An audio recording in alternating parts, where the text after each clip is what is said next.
Shalom, selamat pagi jemaat dikasih Tuhan. Kembali kita berjumpa dalam renungan pagi. Mari pagi ini kembali saya mengajak kita semua untuk merenungkan firman Tuhan. Supaya melalui firman Tuhan, hidup kita akan terus dibangun, diteguhkan dan dikuatkan dalam iman dan pengharapan. Karena firman Tuhanlah yang menjadi sumber kekuatan. Firman Tuhan juga yang menjadi pedoman bagi hidup kita. Bahkan firman Tuhan juga yang akan menuntun dan menerangi langkah hidup kita. Mari sebelum kita merenungkan firman Tuhan, kita akan berdoa terlebih dahulu. Bapa di surga, kembali Tuhan, pagi hari ini kami datang ke hadirat-Mu.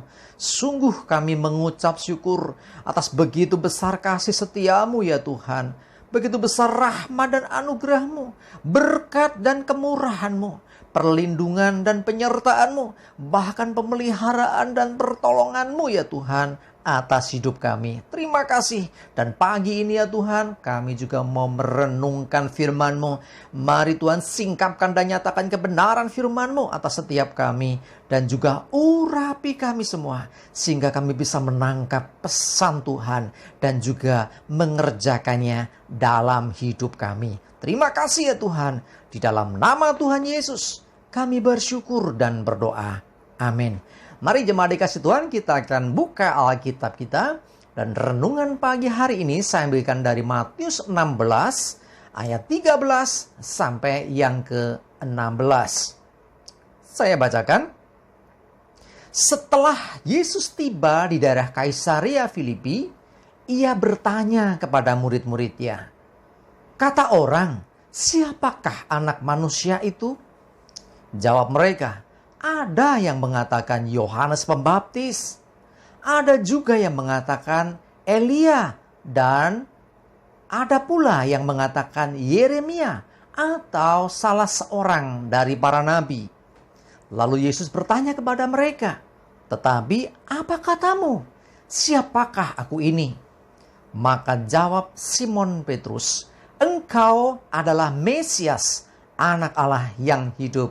Jemaat dikasih Tuhan, pada waktu itu Yesus bertanya kepada murid-muridnya, siapakah ya anak manusia itu? Ya. Kata orang, siapakah anak manusia itu? Itu pertanyaannya. Ya, jawabannya, ada yang mengatakan itu Yesus itu Nabi Elia sesungguhnya yang datang kembali. Ada yang mengatakan, Nabi Yeremia. Ada juga yang mengatakan, enggak, itu mungkin Yohanes Pembaptis. Enggak, mungkin itu salah satu nabi dan sebagainya. Pandangan orang, pendapat orang beragam. Tapi akhirnya Yesus bertanya, "Katamu, ya, kalau menurut kamu, siapa aku ini?" Nah, pertanyaan yang sama ditujukan kepada saya dan saudara, kepada kita pada zaman ini, pada masa ini. Yesus bertanya, mungkin pertanyaannya hampir sama begini. Kata orang, siapakah anak manusia itu? Ya, jawabannya mungkin ya kita mendengar ada di sekeliling kita mengatakan Yesus atau lebih dikenal dengan Isa itu adalah seorang nabi. Bahkan ada juga yang mengatakan, dia itu seorang guru yang baik.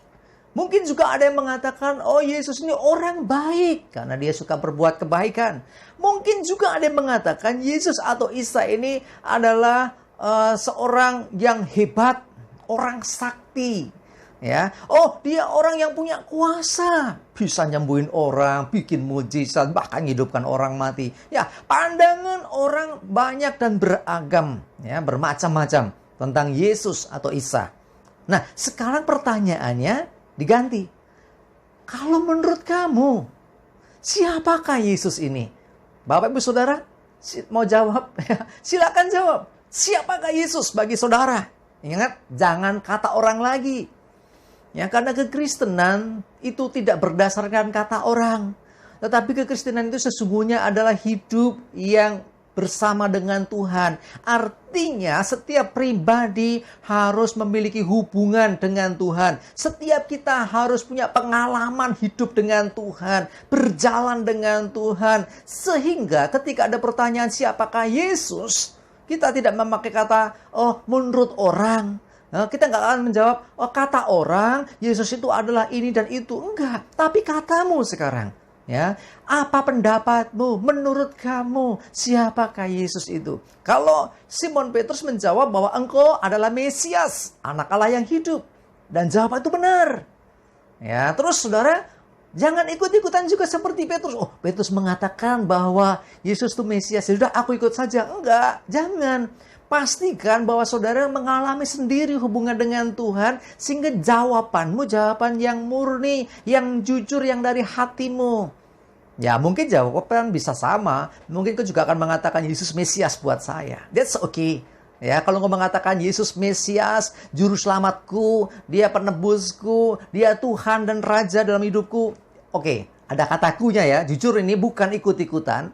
Ya, itu adalah benar. Ya, jadi mari pastikan kita menjawab pertanyaan ini, ya. Tetapi apa katamu, siapakah aku ini? Dan jawabannya harus jujur. Jawabannya harus berdasarkan apa yang engkau rasakan, apa yang engkau alami, berdasarkan pengenalanmu secara pribadi akan Yesus.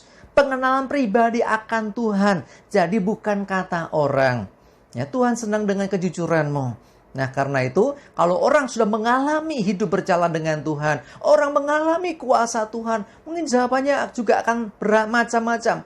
Tidak ada jawaban yang salah sesungguhnya. Ya, ketika dikatakan Yesus guru yang baik, betul memang dia guru yang baik.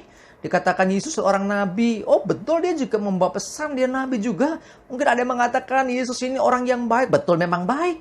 Yesus ini orang yang penuh kuasa, betul juga, semua betul. Tetapi, ya, bagaimana dengan pribadimu, pengenalanmu akan dia? Kalau engkau pernah mengalami kuasa Tuhan dalam hidupmu, kalau engkau pernah mengalami bagaimana engkau dilepaskan Tuhan dari kuasa gelap, mungkin akan mengatakan Yesus adalah pribadi yang penuh kuasa. Mungkin engkau pernah mengalami sakit dan akhirnya disembuhkan. Mungkin engkau akan berkata Yesus adalah tabib di atas segala tabib. Mungkin engkau pernah mengalami, ya mungkin pengalaman-pengalaman hidup di masa yang lalu dan engkau dipulihkan. Yesus adalah pribadi yang memulihkan. Ya, jawabannya bisa beragam. Tetapi yang terutama dan yang terpenting, jangan lupa, pastikan engkau mengalami sendiri kuasa Tuhan yang menyelamatkan hidupmu. Dia Mesias, dia juru selamat, dia menebus kita dari kuasa dosa. Pastikan sudah mengalami itu. Kalau pengalaman yang lain hanya sebatas sementara, tetapi kalau masalah akan keselamatan, itu adalah hal yang kekal. Pastikan sudah mengalami perjumpaan pribadi, diselamatkan oleh Tuhan Yesus. Jadikan dia Tuhan dan juru selamat. Amin. Kita berdoa. Bapa di surga, terima kasih Tuhan. Hari ini kami menjawab pertanyaan ini. Dan kami percaya sungguh Engkaulah Mesias. Engkaulah juru selamat kami. Engkaulah Tuhan. Engkaulah yang menyelamatkan hidup kami. Tuhan, terima kasih. Kami bersyukur Tuhan kalau kami belum mengenal Engkau secara pribadi. Bukan lagi kata orang, tetapi biarlah setiap kami secara pribadi mengalami perjumpaan dengan Tuhan. Mengalami pengalaman pribadi dengan Tuhan. Dan kami percaya pengalaman inilah yang membuat kami teguh dalam iman. Terima kasih ya Tuhan, kami bersyukur. Menyerahkan hari ini hidup kami dalam pimpinan Tuhan. Jauhkan celaka dan mara bahaya. Damai sejahtera dan berkat Tuhan menyertai kami semua. Dalam nama Tuhan Yesus, kami bersyukur dan berdoa. Amin. Mari jemaat dikasih Tuhan, semangat terus, maju terus dalam iman dan pengharapan. Tuhan Yesus memberkati kita semua. Amin.